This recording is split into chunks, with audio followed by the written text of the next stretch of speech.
গনিমত ও সরকারি সম্পদ আত্মসাৎ করা। আপনার গ্রামের গরিব মানুষদেরকে ঘরের জন্য টাকা দিয়েছে, যাদের ঘর নেই তাদের ৬০,০০০ টাকা করে দিয়েছে। আপনি সেই ৬০,০০০ টাকায় ভাগ বসাচ্ছেন কেন? আপনি সেই ৬০,০০০ টাকায় ৫,০০০, ৭,০০০, ৮,০০০, ১০,০০০ এমনটা শোনা যাচ্ছে। আপনি কেন ভাগ বসাচ্ছেন? সেটা তো তাদের জন্য। আপনাকে দিয়েছে? আপনি মেম্বার, প্রধান, এমএলএ যেই হন না কেন, আপনাকে দিয়েছে। আপনি কেন সে টাকায় ভাগ বসাচ্ছেন?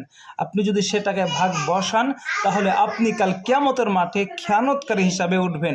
হাদিসের ভাষা, আদি ইবনে আমিরা আল কিন্দি রাদিয়াল্লাহু তাআলা আনহু হতে বর্ণিত, তিনি বলেন, আমি রাসূল সাল্লাল্লাহু আলাইহি সাল্লামকে বলতে শুনেছি, আমি যাকে তোমাদের কোনো কাজের দায়িত্বশীল করি অতঃপর সে সুচ পরিমাণ বস্তু বা তার চেয়ে বেশি সম্পদ আত্মসাৎ করলো, সেটাই হবে খেয়ানত। কিয়ামতের দিন সে বস্তু নিয়ে সে উপস্থিত হবে। সহিহ মুসলিম হাদিস নাম্বার 1833, মিসকাত হাদিস নাম্বার 1780, জাকাত অধ্যায়। অন্য বর্ণনায় আছে, আব্দুল্লাহ ইবনে আমর রাদিয়াল্লাহু তাআলা আনহু হতে বর্ণিত, তিনি বলেন, কারকারা নামের এক ব্যক্তি নবী করিম সাল্লাল্লাহু আলাইহি সাল্লামের গনিমতের মালের দায়িত্বশীল ছিল।